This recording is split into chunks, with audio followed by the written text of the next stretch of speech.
Bueno, el tema que me han encargado es acerca de las manifestaciones cutáneas de enfermedades endocrinológicas y nefrológicas.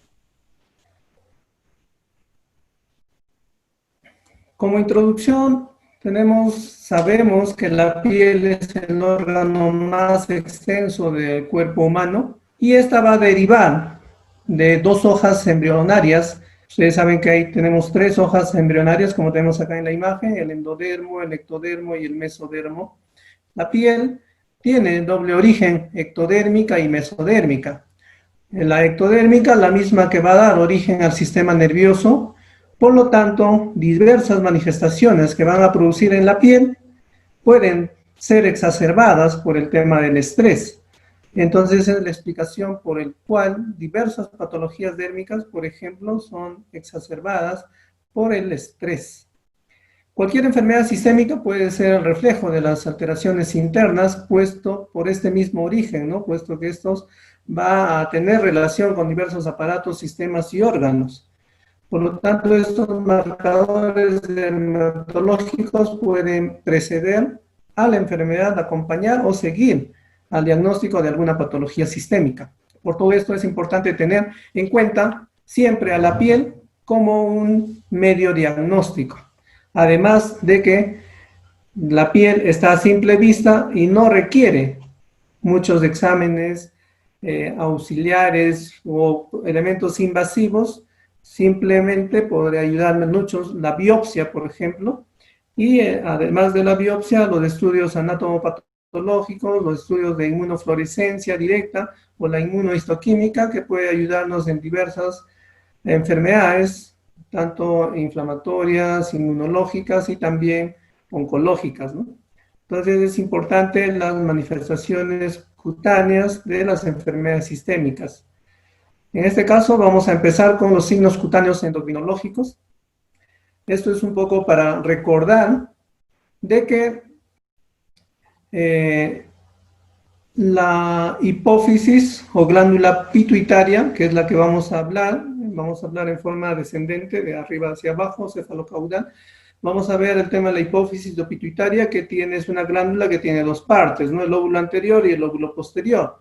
Ustedes saben que el lóbulo anterior va a producir la hormona adrenocorticotropina, que va a tener su función de estimulación a nivel adrenal.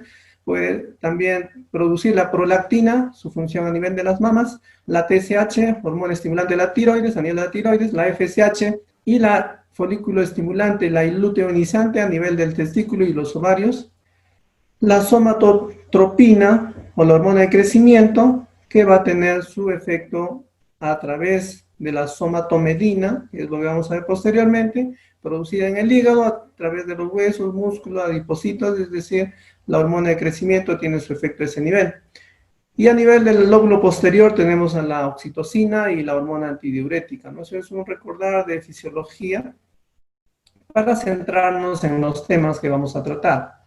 Entonces, dentro de las enfermedades de la hipófisis tenemos la hiperfunción, que es la acromegalia, que es una enfermedad endocrina crónica de esta glándula pituitaria o hipófisis, caracterizada por demasiada producción de esta hormona del crecimiento, por sus siglas en inglés, hormona de Growth, o la somatotropina, ¿no? Esto en la fase adulta, es decir, personas que después del cierre del cartílago de crecimiento y tienen una exagerada producción de esta hormona, van a producir acromegalia, mientras que personas antes de que se cierre este cartílago de crecimiento van a dar el gigantismo, ¿no? Ahora hablaremos de acromegalia. La causa de la acromegalia es sobre todo un adenoma pituitario o un tumor no endocrino, ectópico. La fisiopatología de esto va a ser de que la hormona de crecimiento se va a producir a nivel de la hipófisis pituitaria, como ya mencionamos, va a estimular a nivel del hígado la producción del factor de crecimiento parecido a la insulina tipo 1, y es esta la que va a actuar a nivel de los tejidos periféricos produciendo su crecimiento. Entonces ese es el mecanismo. Además sabemos de que esta La hormona de crecimiento va a participar en la diferenciación del pelo y las glándulas sebáceas, y esto va a explicar por qué vamos a encontrar ciertos signos al momento de evaluar un paciente acromegálico. Además, también va a proliferar, va a favorecer la proliferación de fibroblastos y también aumenta el depósito de colágeno en la dermis. Entonces, dentro de la clínica, lo que vamos a encontrar son estos de acá. Un paciente con una cara agrandada, va a haber aumento de la mandíbula, que es el prognatismo, una nariz ancha, unos labios gruesos, también la oreja va a estar crecida, incluso puede haber un engrosamiento y calcificación posterior de los pabellones auriculares, puede haber un vello corporal grueso, puede haber acantosis nigricans a nivel de pliegues, sobre todo los pliegues mayores, los dedos en salchicha, una piel gruesa también y crecida. Acá hay una comparación de una mano normal con una mano de un acromegálico. Hiperhidrosis, esta hiperhidrosis puede ser generalizada y secundariamente va a producir una bromhidrosis, un mal olor que van a despegar estos pacientes. Va a haber una hiperplasia gingival en estos pacientes también. En el caso de las mujeres puede haber galactorrea, también en los varones vamos a encontrar disfunción eréctil y en las mujeres irregularidad menstrual o amenorreas. Y también podemos encontrar en fases tardías ya el síndrome del túnel carpiano, ¿no? Que es por acúmulo de los glicosaminoglicanos a nivel de las muñecas que van a comprimir el nervio y van a producir parestesias, hormigueo a nivel de los dedos. En cuanto a las manifestaciones cutáneas de las enfermedades tiroideas, aquí tenemos una imagen también de cuál es el mecanismo fisiológico de la tiroides. Tenemos la hormona liberadora y la hormona estimulante de tirotropina, que se va a producir a nivel de la hipófisis pituitaria. La otra es a nivel del hipotálamo.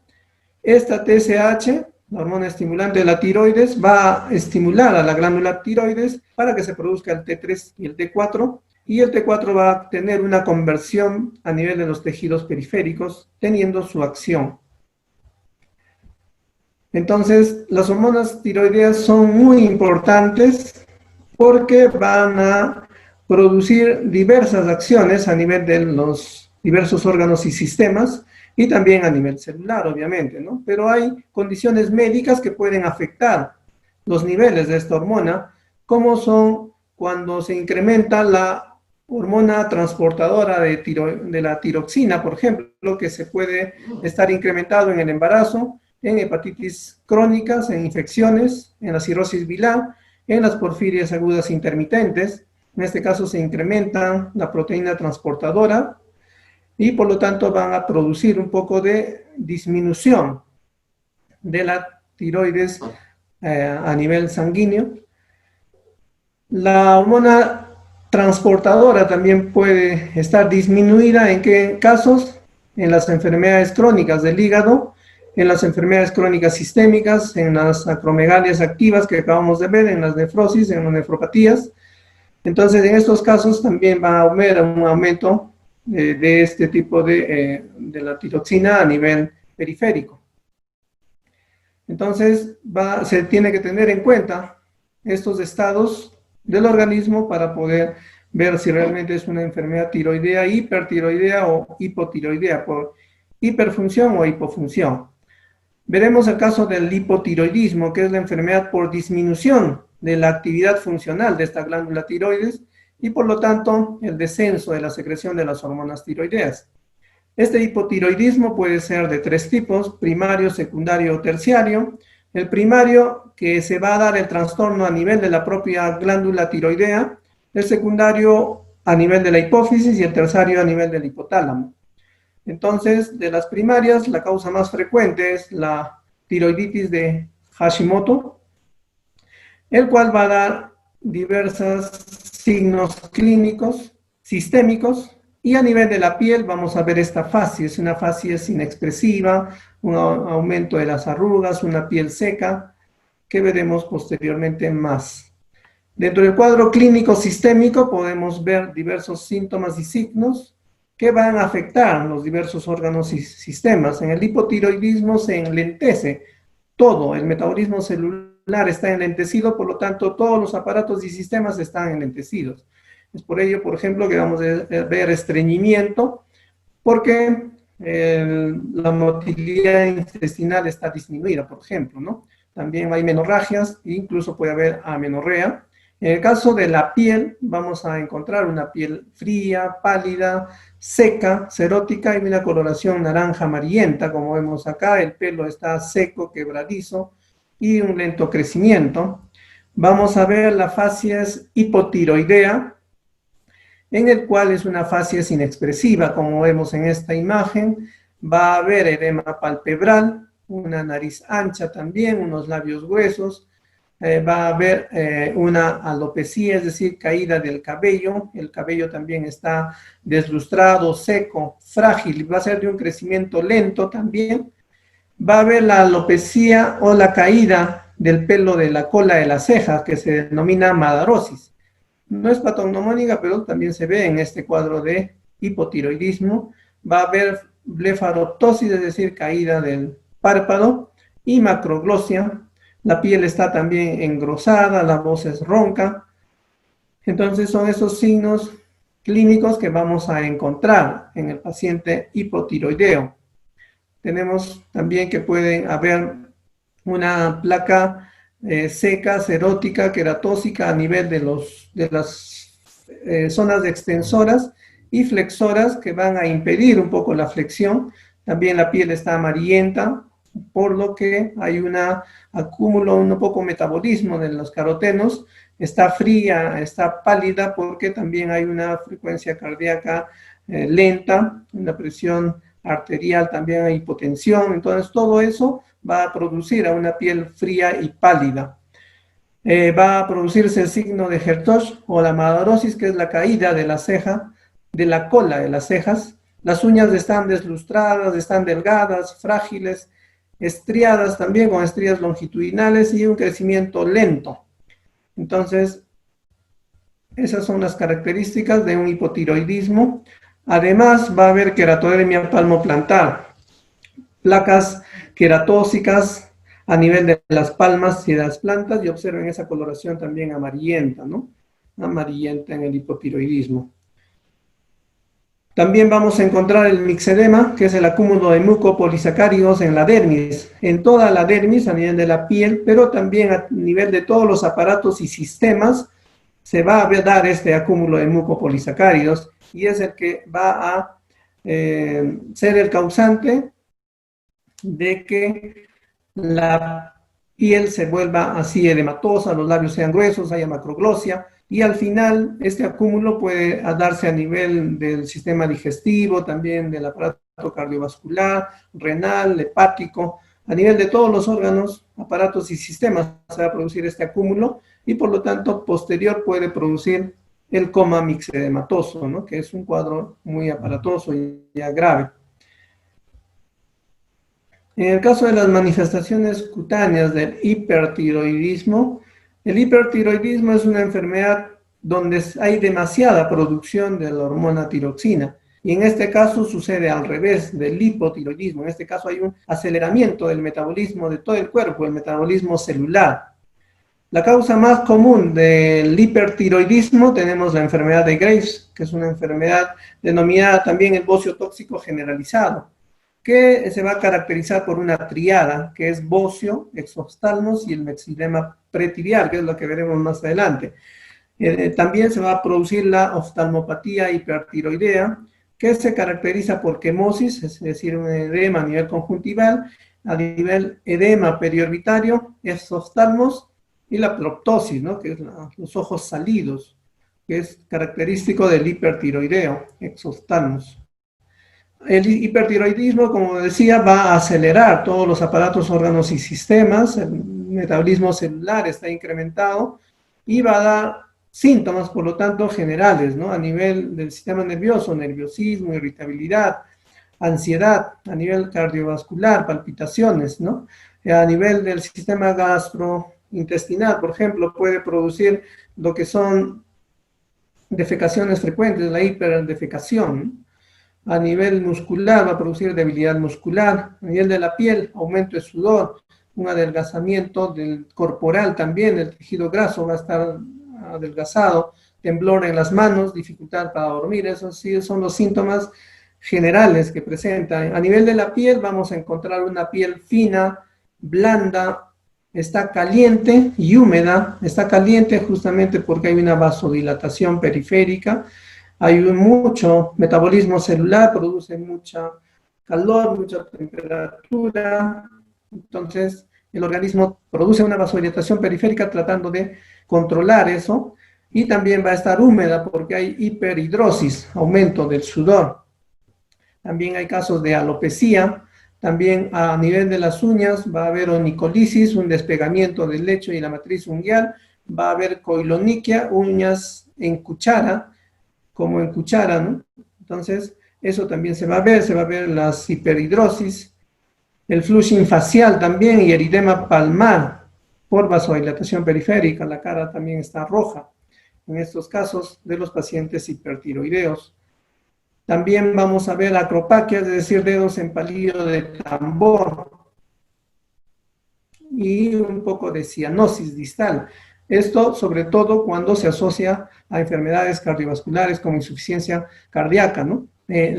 Los signos clínicos de uñas de Plummer, que son los que definíamos, ¿no? Unas uñas como en cuchara, como coiloniquia, que no es patognomónico, pero que también se ve en esa patología del hipertiroidismo.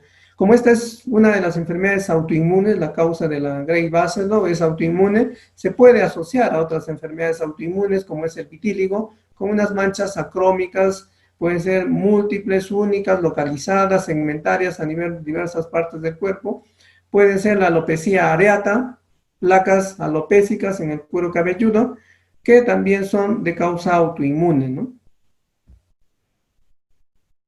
También vamos a ver lo que es el mixedema pretibial, acúmulo de mucopolisacáridos localizados, pero en este caso, en el hipotiroidismo era generalizado en todo el organismo, en todo el cuerpo, ¿no? Piel, en diversos aparatos y sistemas. En el caso del hipertiroidismo, se va a dar localizado a nivel de las piernas. Y esto es una de las triadas características de la Graves-Bassett, ¿no? Que como decía, es bocio, exoftalmos y el mixedema pretibial, que se caracteriza por estas placas amarillentas, naranjas, de borde bien definido, sobre todo en la cara anterior de las piernas. Aquí tenemos unas placas eritematosas, algo violáceas, bordes definidos, en el tercio también de las inferior de las piernas, ¿no? Estas pueden ser asintomáticas o a veces pueden producir prurito y puede persistir aún curado el hipertiroidismo. Entonces, ese es el mixedema pretibial también característico del hipertiroidismo. Ahora pasamos a las manifestaciones cutáneas de las enfermedades paratiroideas. Esto es un recordar también de las glándulas paratiroides, que son 4 glándulas, poseen 2 tipos de células, las oxifílicas y las principales. Estas últimas van a secretar paratormona, que es la que se encarga de aumentar el calcio en la sangre. Entonces, esta paratormona va a activar los osteoclastos, lo que aumenta el calcio. También promueve la activación de la vitamina D, es decir, a nivel de la reabsorción de calcio en los túbulos renales, y aumenta la absorción de calcio en el intestino. Entonces, todo eso garantiza que el calcio a nivel de sangre esté en condiciones adecuadas. Mientras que la calcitonina hace al revés, ¿no? Disminuye el calcio en la sangre. Entonces, para que se mantenga un equilibrio entre ambas, deben estar en valores adecuados.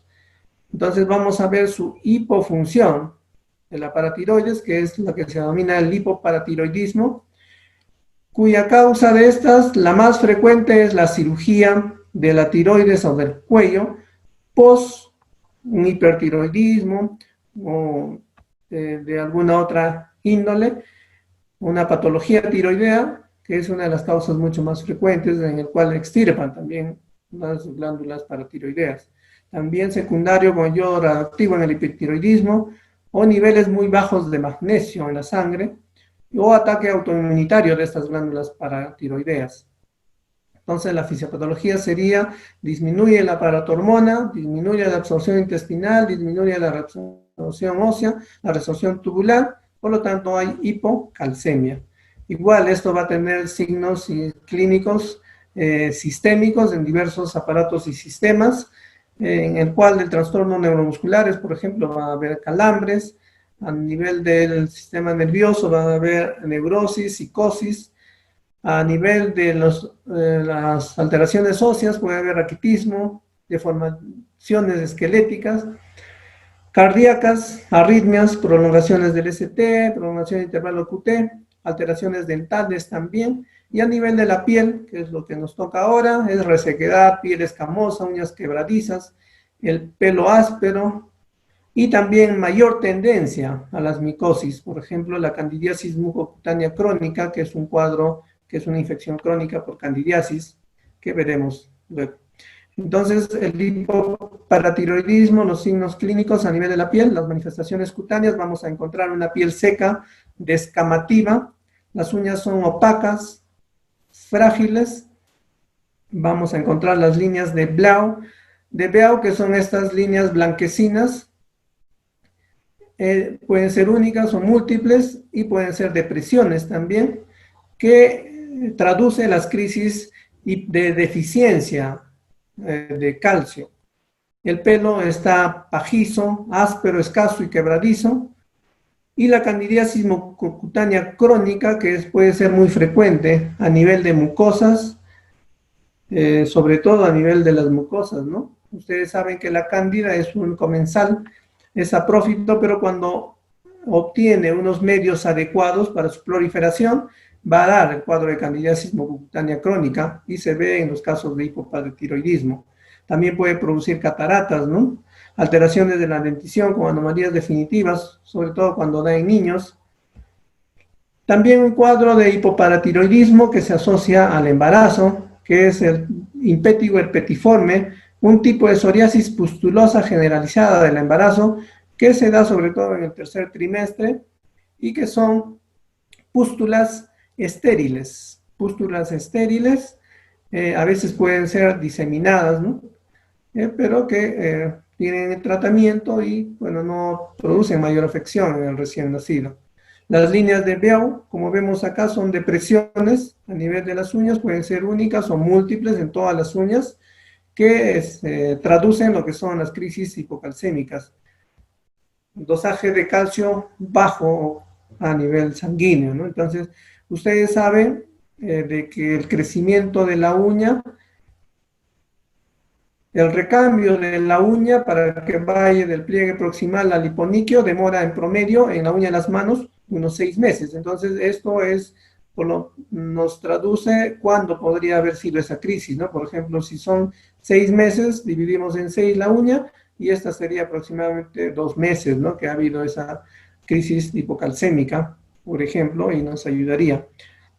Bueno, el diagnóstico del hipoparatiroidismo es clínico, definitivamente la historia clínica es básica, tanto la anamnesis como el examen físico. Hay 2 signos clínicos que nos ayudarían, el signo de Chostek y el signo de Trousseau. El Trousseau tiende a ser mucho más específico, en el cual considera que se pone el manguito, es como tomarle la presión, se deja 3 minutos y luego vamos a observar la flexión de los dedos de la mano. Y a esto se denomina mano de comadrón o mano de obstetra, ¿no? Es como si estuvieran poniendo las manos para poder examinar a un paciente gestante, ¿no? Una mujer gestante. El signo de Chostek es otra, en el cual se percute la zona anterior del oído, y si hay hipocalcemia se va a producir contracción de los músculos de la cara inervados por el nervio facial, ¿no? Y produciendo una contracción muscular a ese nivel. Bueno, son 2 signos clínicos que nos podrían ayudar clínicamente para hacer el diagnóstico. Bueno, en esta oportunidad estamos hablando básicamente de los signos clínicos de las enfermedades endocrinológicas.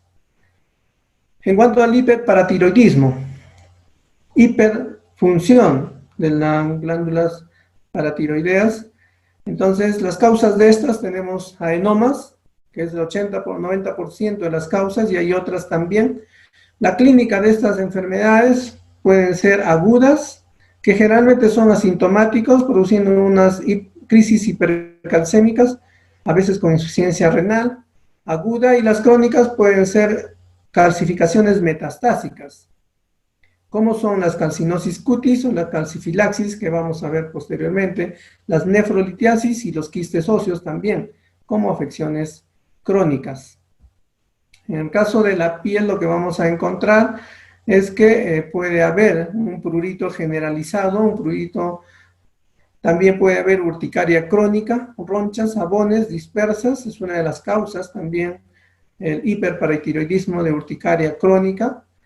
También puede haber calcinosis cutis, es decir, acúmulo de calcio a nivel de la dermis, de diversas zonas de la piel, y estos pueden producir una obstrucción a nivel de los vasos sanguíneos de la piel, produciendo una obstrucción y posteriormente una necrosis, que es la denominada calcifilaxia, que se presenta sobre todo en pacientes con insuficiencia renal crónica, sobre todo hemodializados, que la insuficiencia renal también se asocia a la hipercalcemia, ¿no?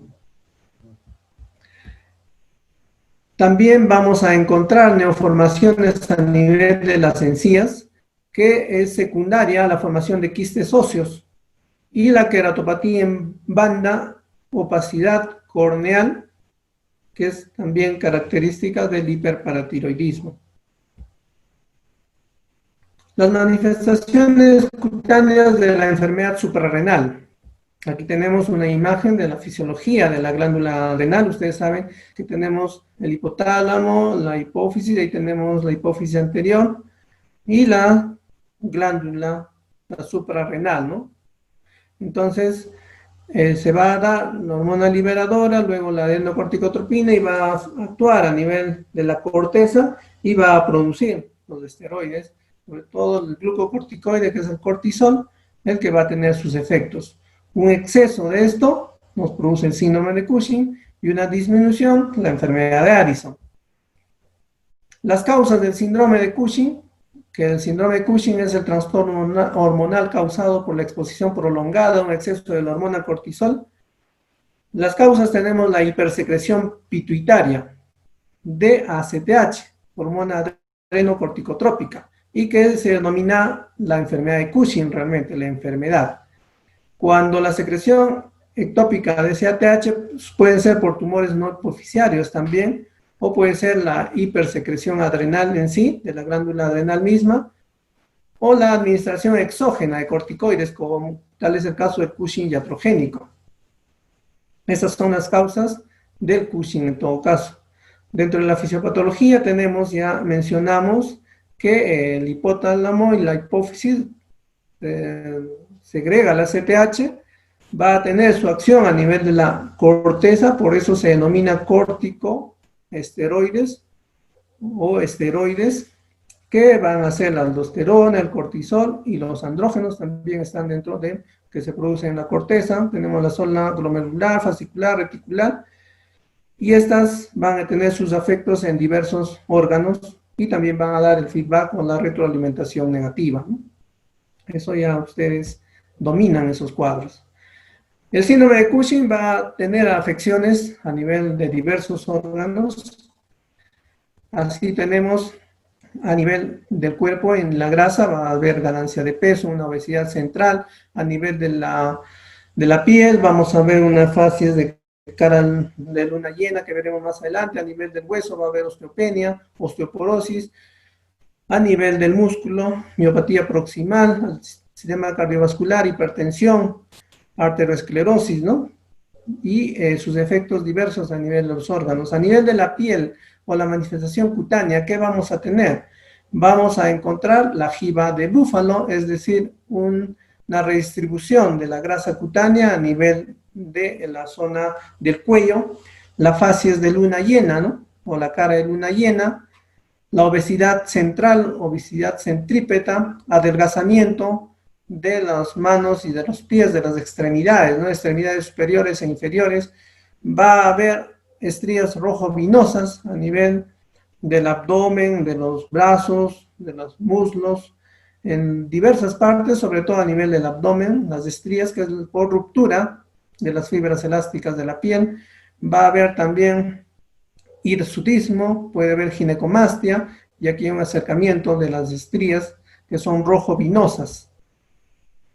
También puede haber alopecia, hirsutismo en el caso de las mujeres, ¿no? Puede haber una mayor predisposición a infecciones fúngicas, puesto que como el corticoide va a disminuir la inmunidad, entonces va a haber unas infecciones onicomicosis a nivel de las 20 uñas. También va a haber una hiperpigmentación a nivel de la piel. Puede haber cutis marmorata, que son como diversos vasos que se ven a nivel de la piel. Puede haber también un incremento de las afecciones como es la pityriasis versicolor causada por Malassezia furfur. Este también es otro comensal que tenemos. Es una espora que está, pero cuando se dan los medios favorables también se prolifera y da la pityriasis versicolor. Pueden haber púrpuras o hematomas por la reducción del soporte conectivo, ¿no? Enletecimiento en la curación de heridas, puede haber un acné esteroideo, también puede haber hipertricosis leve.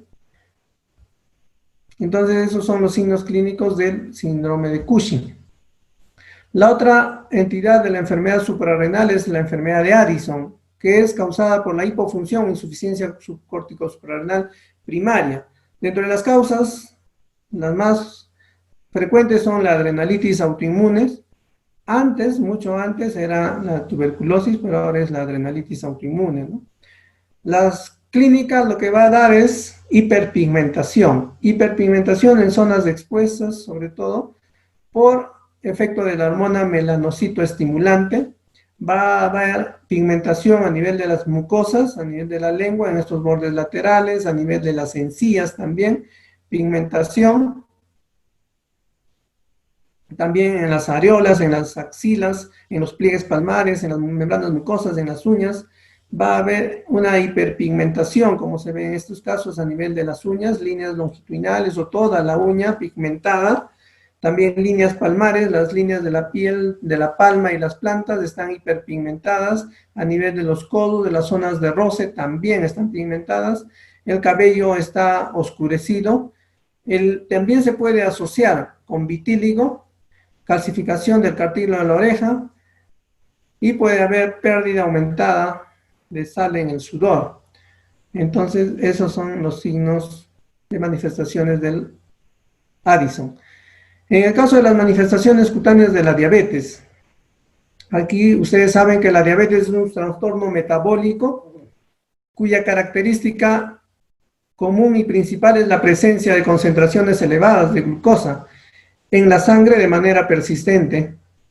Y esto se puede deber a defecto en la producción de insulina, puede ser resistencia a la absorción de la insulina, aumento en la producción de glucosa o combinación de estas causas. La diabetes, ustedes saben que es la enfermedad de las P's, ¿no? Polidipsia, poliuria, polifagia y pérdida de peso. Y por lo tanto el paciente se siente cansado. Aquí es para recordar también el tema de que el páncreas produce la insulina y esta va a tener acción a nivel del hígado, de las células grasas y de los músculos, produciendo que éstas utilicen la glucosa. Entonces su alteración va a producir muchas manifestaciones cutáneas, como son prurito, infecciones, dermopatías diabéticas, santomas, y también algunas afecciones que veremos en relación a los tratamientos. Dentro de la manifestación cutánea de la diabetes tenemos la dermopatía diabética, que son las lesiones más frecuentes en los diabéticos. Se observa en el 50% de estos pacientes. Se considera que la causa es la microangiopatía diabética y es frecuente en varones de mediana edad. Se va a ver estas máculas inicialmente y luego placas que se van a hacer eritematosas o parduzcas y que se atrofian de bordes irregulares que son asintomáticos y que pueden remedar a fases de traumatismo, es decir, que el paciente se hubiese golpeado en la zona de las piernas, ¿no? Pero que no es así. Este paciente apareció de pronto estas placas marrones atróficas múltiples en la cara anterior de las piernas. Estas a veces pueden curar de por sí solo y dejan cicatrices sí deprimidas, atróficas e hiperpigmentadas, ¿no? Esta no existe relación entre el control de la glicemia y el desarrollo de dermatopatía diabética. Se sabe, pero que estos pacientes pueden tener relación también con otras microangiopatías, ¿no? Como es la retinopatía, la neuropatía y la nefropatía. También se ha visto en ancianos no diabéticos este tipo de dermopatías, ¿no? La otra entidad es la necrobiosis lipoidea diabeticorum. Estas son lesiones a nivel también de extremidades cuya etiopatogenia se desconoce, pero que se relaciona con la microangiopatía también diabética. En este caso son placas, como vemos acá, circunscritas, anaranjadas, amarillentas, de borde bien definido, eritematoso. Esto significa que la lesión está activa y está creciendo, y estas pueden ser tan extensas que pueden abarcar hasta 25 centímetros o más, es decir, pueden abarcar toda la pierna, pueden ser dispersas y luego confluir, y posteriormente pueden ulcerarse y sobreinfectarse. El tratamiento es un poco difícil, no se ha visto una remisión espontánea. Se puede usar corticoides tópicos que pueden mejorar también el tema de la necrosis lipoídica que se infiltra en estas zonas de la actividad y pueden detener un poco la progresión, pero se relaciona a lo que es la microangiopatía. La cantosis nigricans es otra entidad que veíamos anteriormente también en la acromegalia, por ejemplo. En este caso de diabetes también vemos, pero esta cantosis nígrica se ha involucrado a la resistencia a la insulina, por lo tanto es mucho más común asociado a la obesidad y al síndrome metabólico, que son clínicamente placas engrosadas, hiperpigmentadas de un aspecto aterciopelado, sobre todo en los pliegues, ¿no? A nivel del cuello, de las axilas, de las ingles, y en muchos casos solamente la reducción del peso mejora este cuadro. Entonces es importante indicar que el paciente tenga un adecuado índice de masa corporal y la dieta, ¿no? Que es importante. La otra entidad es el esclerodema diabeticorum o esclerodermia adultorum o enfermedad de Buschle. Esta es muy poco frecuente, también suele afectar a diabéticos mayores de 40 años. Estos pacientes se van a caracterizar porque presentan placas induradas, a veces pueden ser eritematosas, simétricas, sobre todo a nivel de la parte superior de la espalda y la parte baja del cuello. Entonces, cuando uno quiere pellizcar, no se puede, está indurado, ¿no? Es una esclerosis similar, es una esclerosis de esa zona. Entonces, se asocia a pacientes que van a necesitar insulina, sobre todo para su control.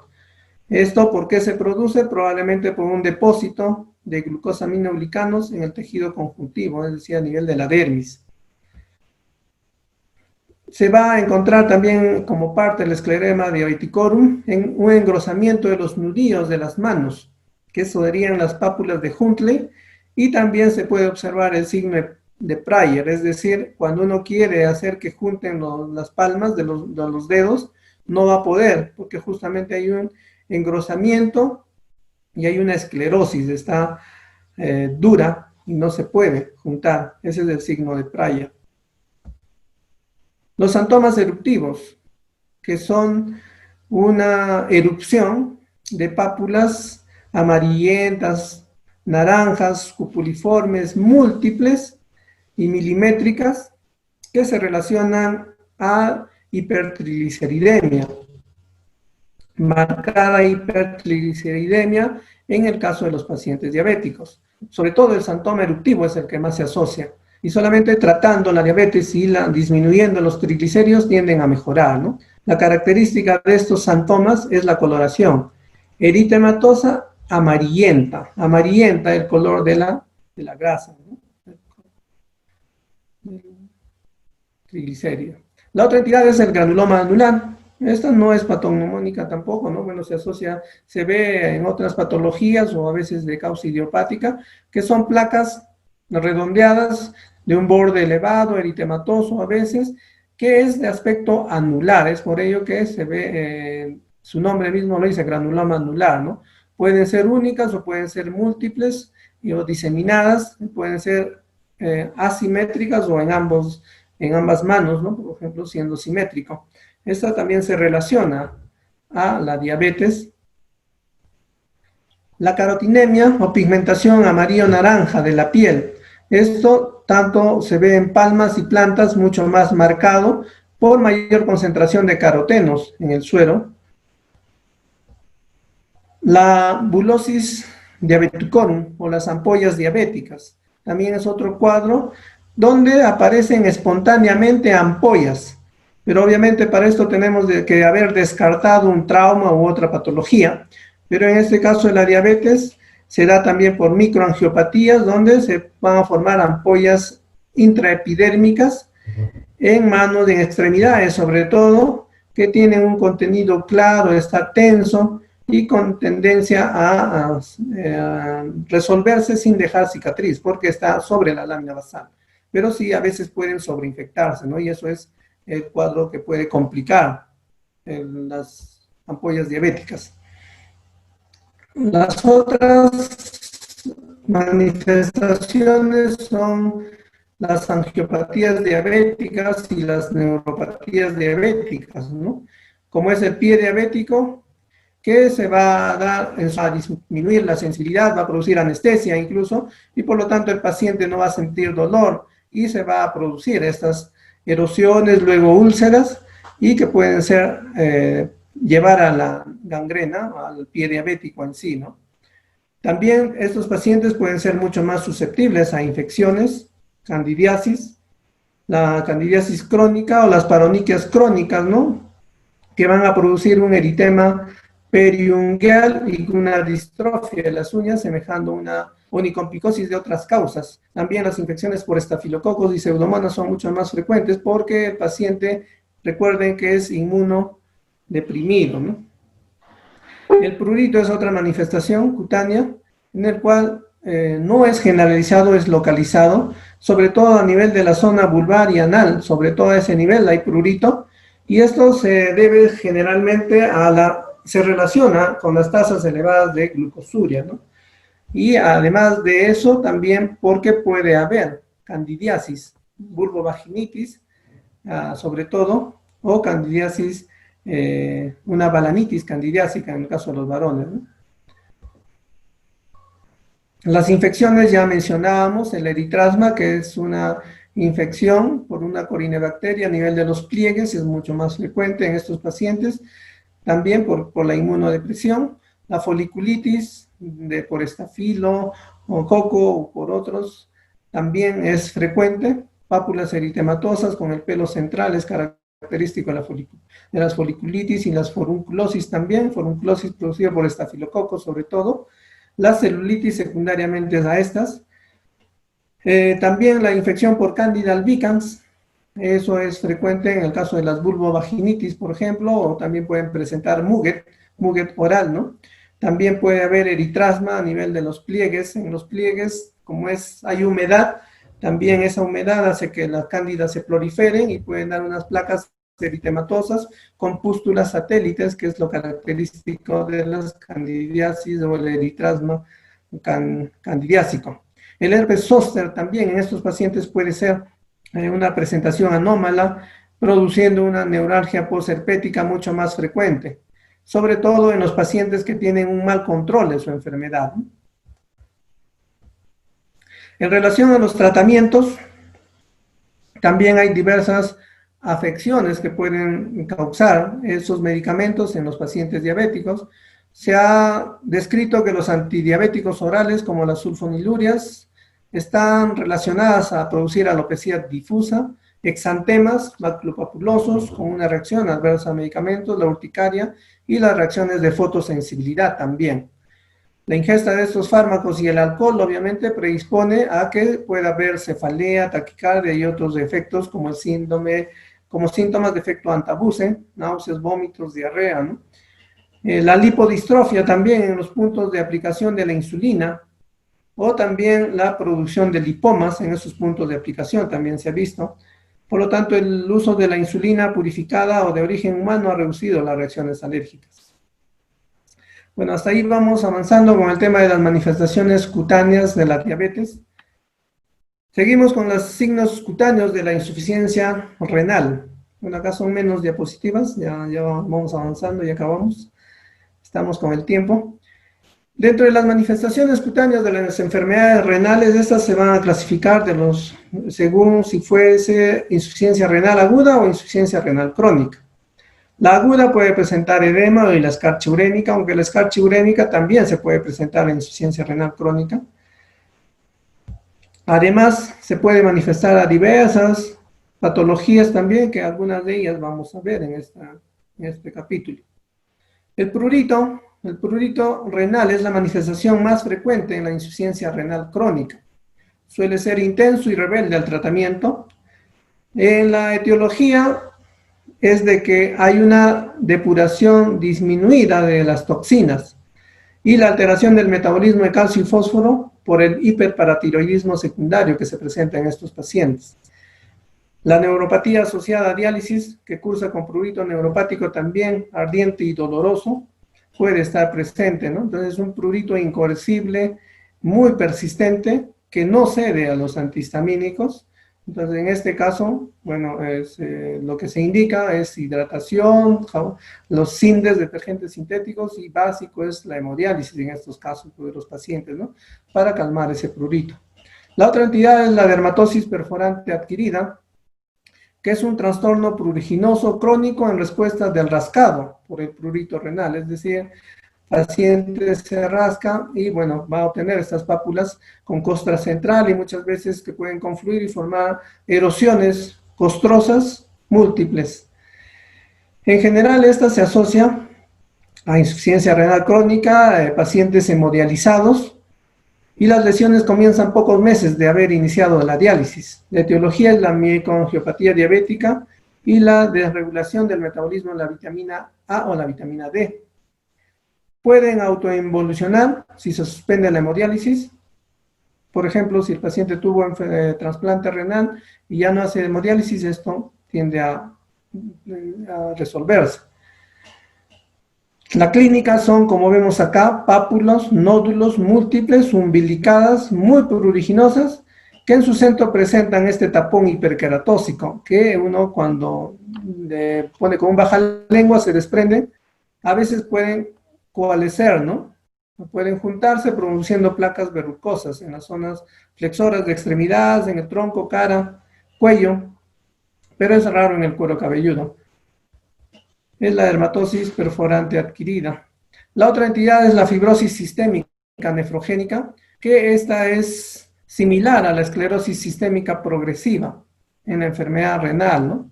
Entonces ocurre en pacientes con enfermedad renal aguda o crónica también, pero solo afecta a pacientes con nefropatía y la mayoría en diálisis. Los pacientes pueden ser de mediana edad, también puede afectar a niños y ancianos, ¿no? Si están en hemodiálisis. También esta esclerosis puede afectar a otros órganos. La causa se ha relacionado con el medio de contraste que contiene galodinia, galodiamina o gadolinio para las angiografías por resonancia magnética. Entonces se supone que fragmentos de esto van a producir que los miofibroblastos y las citocinas fibrógenas puedan activarse y producir esta fibrosis sistémica nefrogénica. La clínica de esta es que es de inicio agudo y engrosamiento simétrico de la piel. Al inicio pueden ser lesiones eritematosas y después se hacen leñosas, duras, con una superficie en la piel de naranja, ¿no? Medio amarillento, y con los poros mucho más visibles, eso es la piel de naranja. La evolución es crónica y el pronóstico es desfavorable en estos, o sea, persiste y, bueno, va a fibrosarse toda la piel al final. La calcifilaxia es otra entidad que es una necrosis cutánea progresiva de la piel, ¿no? Esto por calcificación de la capa media de las arteriolas y las pequeñas arterias de la dermis y de la hipodermis, que posteriormente se calcifican y producen trombosis, y la trombosis va a producir necrosis, es decir, infartos, y esos infartos van a producir la necrosis y luego es la ulceración, ¿no? A nivel de la piel. Estas se producen en personas con nefropatía terminal, diabetes mellitus o hipoparatiroidismo secundario. Puede ocurrir tras el inicio de hemodiálisis o diálisis peritoneal. Su etiopatogenia no está completamente clara, pero en un 80% de los casos hay hiperparatiroidismo y el producto de calcio-fósforo elevado. Se dice que el depósito de pirofosfato de calcio cristalino en la dermis, en la grasa subcutánea y en las paredes arteriales es el causante, ¿no? El desencadenante de la fisiopatología de la calcifilaxia y de esas lesiones. Entonces, como decíamos, son apariciones súbitas de lesiones cutáneas en forma de máculas violáceas extremadamente dolorosas. Estas sí son muy dolorosas porque producen trombosis, isquemia localizada y luego ulceraciones, ¿no? Necrosis. Estas úlceras se pueden infectar secundariamente y produciendo ya celulitis o fasciitis u otras afecciones ya mayor sistémicas, ¿no? La enfermedad ampollar de la hemodiálisis es otra entidad que se presenta en la insuficiencia renal crónica, y esto se da por la depuración inadecuada de precursores de la porfirina. Entonces, estas precursores de la porfirina son fotosensibilizantes y estas ampollas, por lo tanto, se van a presentar en zonas expuestas al sol, como la porfiria cutánea tarda, que se presentan ampollas eritematoviolaceas de un contenido a veces hemorrágico en las zonas expuestas al sol, y que después del periodo agudo van a dejar una hiperpigmentación postinflamatoria. En el cuanto de las uñas, veíamos diversas alteraciones. Una de ellas también son las uñas del Lindsay o uñas mitad-mitad, en el cual presentan una blanda blanquecina proximal cerca a la lámina, a la cutícula, digamos, y la distal es una rosada. Entonces la uña mitad-mitad, blanquecina distal y rosada, perdón, blanquecina proximal y rosada distal, ¿no? Esas son las uñas del Lindsay, que también se ven en las afecciones renales crónicas. La otra es la escarcha urémica. La escarcha urémica, que se va a ver por acúmulo de productos nitrogenados cristalizados que se van a depositar al momento de sudar a nivel de la piel. Esto se ve en los casos de uremia avanzada o grave, produciendo una resequedad o descamación, como una escarcha, ¿no? Una escarcha blanquecina a nivel de la superficie de la piel. Bien, esos serían los temas que me han encargado para hoy. Hemos tratado de hacerlo un poco más resumido y las patologías mucho más frecuentes. Y para culminar, tenemos un mensaje. Ahora que estamos viviendo en este tema de la pandemia, estamos viendo el tema de la contaminación ambiental, del calentamiento global, el agujero, la disminución de la capa de ozono, mayor índice de radiación ultravioleta, tenemos que pensar de que todas estas alteraciones climatológicas se deben a la contaminación ambiental. Y esa contaminación ambiental, el único ser que lo produce es el ser humano. Es cierto que en el ambiente vivimos animales, aves, peces, pero los únicos seres racionales y los que realmente contaminamos somos nosotros. Entonces pensemos en eso, disminuyamos la cantidad de consumibles de que vengan en bolsa, en botella, en lata, que son inservibles, yo les digo, porque esos son golosinas y no sirven. Volvamos a la alimentación natural, que nos va a ayudar mucho en el tema de la piel, y por lo tanto los recursos para satisfacer las presentes generaciones estén disponibles. En las futuras generaciones esos recursos estén disponibles, pero sin comprometer el desarrollo de esas futuras generaciones, ¿no? Entonces, pensemos en las futuras generaciones, en nuestros hijos, en nuestros sobrinos, en nuestros nietos. Sé que hay jóvenes que están viéndonos ahora, entonces cambiemos la mentalidad, cuidemos el medio ambiente. Hemos vivido una etapa política, una crisis, pero cuando los jóvenes nos han demostrado mucho, entonces no solamente en esa etapa, sino en cuidar nuestro medio ambiente. Bueno, eso es todo, estoy listo para las preguntas, muchas gracias. Buenas noches con todos. Buenas noches, doctor. Muchas gracias por su ponencia. Bueno, vamos a continuar con las preguntas. Por ejemplo, más que nada quisiera saber qué alteraciones hay en la piel de pacientes que tienen enfermedad renal crónica avanzada, ¿no? Más o menos, ¿qué alteraciones tienen ellos? Ya. Bueno, como vimos en la ponencia, son diversas alteraciones a nivel renal, ¿no? Una es la esclerosis nefrogénica, también tenemos la escarcha urémica, por ejemplo, el prurito, el más frecuente de ellos diríamos que es el prurito, ¿no? El prurito que se presenta en estos pacientes, sobre todo con insuficiencia renal, que no es muy avanzada, pero que se da por la alteración del hiperparatiroidismo y el calcio secundario que hay. Entonces, estas van a activar a las fibras C y van a actuar a nivel del sistema nervioso. Por lo tanto, ahí el tratamiento, por ejemplo, con antihistamínicos no va, no mejora con antihistamínico. El tratamiento ahí es con lo que son la hemodiálisis, es decir, liberar las toxinas, ¿no? Que son las más frecuentes, yo te diría. Bueno, también, doctor, consultarle, ¿no? ¿Cómo podemos comenzar una cultura de buena alimentación desde el hogar, para reducir los problemas frecuentes, ¿no?, que tenemos? Bueno, en cuanto a la piel, ustedes saben que esta, para su metabolismo, va a requerir, igual a nivel de todas las células, va a requerir de igual a proteínas, de macronutrientes, micronutrientes, entonces, pero más sobre todo los micronutrientes, ¿no? Que son considerados antioxidantes. En este tema están las vitaminas y los oligoelementos. ¿Qué alimentos tienen estos? Bueno, tenemos las frutas y las verduras, que son los que se deben de consumir en mayor proporción. Recordemos que la radiación ultravioleta es la que va a producir a nivel, los radicales libres de oxígeno a nivel de la piel.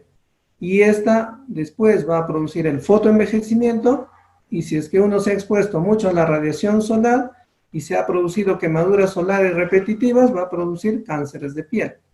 Por lo tanto, es importante una adecuada alimentación, ¿no? Hace un momento decía de la alimentación natural. Evitar lo que venga en lata, en bolsa, en botella, que tenga colorantes, preservantes, y evitar el resto de golosinas, ¿no? Chisitos, chocolates, galletas, caramelos, que realmente esos son inservibles, que aparte de no ayudarnos a nuestra alimentación, va a ayudar a contaminar, sí, el medio ambiente, porque la mayoría vienen en envases de plástico, ¿no? Entonces es importante una alimentación natural, bastante frutas, verduras, como repito, agua es importante, 2 litros, y sobre todo usar también, aparte de la alimentación, para mantener una piel hidratada, y hablando de medicina preventiva, que es lo que muchos nos estamos olvidando en la actualidad. La medicina preventiva es muy importante, entonces debemos de usar los Sindex o los jabones que no barran la flora microbiana, el manto ácido. Recordemos que vivimos en la sierra, que tiene una concentración de humedad atmosférica bastante baja en relación a la costa y a la selva, que por el hecho de tener la humedad ahí concentrada en mayor cantidad ambiental, la piel está hidratada, pero acá tenemos la piel seca. Entonces tenemos que usar Sindex o por lo menos jabones que tengan no un pH muy alcalino, sino un poco más básico, ¿no? Y después de ello usar jabón, cremas humectantes de preferencia, es decir, tratar de mantener la piel hidratada, aparte de la alimentación que mencionábamos, ¿no? Muy bien, doctor Percy. Mire, tenemos una pregunta del doctor Ralph Llanos. El edema como manifestación cutánea también se aprecia con frecuencia en la insuficiencia renal. Ajá. Sí, bueno, el edema también se puede ver, ¿no? Pero esto es un edema de declive, sobre todo a nivel de las extremidades inferiores. También se puede ver un edema a nivel palpebral, ¿no? Pero, bueno, el signo clínico es la fovea, que es una depresión que se da ahí, pero mayor clínica a nivel de la piel no vemos, ¿no? O sea, es una piel que está tumefacta, el color es normal, o puede ser un poco pálido, pero está hinchada, ¿no? Esas serían las características del edema, ¿no? Pero sí es parte de la insuficiencia renal también, ¿no? Bien, doctor Percy. Siendo esto, bueno, acá también, eh, también tenemos otra pregunta. Se dice mucho que el uso de las mascarillas por la pandemia generan ciertos deterioros en la piel. ¿Qué tan preocupante y grave puede resultar esto? Lo que podría producir las mascarillas es una dermatitis de contacto, ¿no? Y por el hecho de la presión que está ahí. A veces, bueno, en la práctica clínica se está viendo la exacerbación de los casos de acné también, ¿no? Bueno, puede ser por el hecho de que como está puesto ahí hay mayor concentración de humedad, uno habla y respira, también al momento de hablar eliminamos microbios. Entonces, pero sobre todo son las dermatitis de contacto, ¿no? Que dibujan incluso la mascarilla ahí. Entonces, para ello se tendría que usar, no la mascarilla muy apretada quizás, lo otro es de que se pueda buscar otro tipo de mascarilla que no haga la alergia, o en todo caso, cubrir la mascarilla, ¿no? Con algún otro elemento en la parte del borde, para que el contacto con algodón, por ejemplo, para que el contacto no esté con la piel y pueda producir la irritación. Si sucede la irritación, se podría usar corticoides tópicos, ¿no? De baja potencia, tipo hidrocortisona, o mañana y noche por unos 4 o 5 días, y eso remite el cuadro. Muy bien, doctor. Siendo esto, también tenemos otra pregunta de la doctora Ani Salas, que menciona lo siguiente. Primero, el hipertiroidismo es en una mujer de 35 años que no ha tenido tratamiento, ¿afectaría en su embarazo? Claro, definitivamente sí, porque recordemos que el hipertiroidismo es un aceleramiento del metabolismo celular, ¿no? Entonces, eso también va a producir depresión de diversos, puede producir depresión del hierro, del calcio, de los oligoelementos y de las vitaminas también, ¿no? Entonces, en el paciente puede producir un shock en la mujer mismo y en el producto, ¿no? Entonces sí es importante, o la crisis hipertiroidea puede producirse, la crisis tirotóxica. Ya, bueno, eso sería... Bueno, sí, bueno, siendo todo esto, agradecerle, doctor Percy, por su participación y también si tiene algunas palabras, ¿no? Para mencionar a los participantes. Bueno, habiendo concluido esta ponencia y de este curso de actualización en especialidades médicas, agradezco nuevamente la invitación para esta ponencia. Ustedes saben que la única forma de ser competitivos en este mundo globalizado es la educación y es de estudiar, y para ser médicos competitivos debemos de estudiar. Agradezco la participación de todos que han estado hoy, los participantes, y bueno, estamos listos en el momento que ustedes tengan alguna duda, alguna dificultad diagnóstica. Ustedes saben que la medicina cambia día a día. Ustedes pueden encontrarme, ya saben, en el Hospital Carrión o en la Clínica Ortega, donde son mis centros laborales, ¿no? Muchas gracias a todos por su participación, también agradecerles y a nombre del Colegio de Médicos, esto sería todo. Muchas gracias.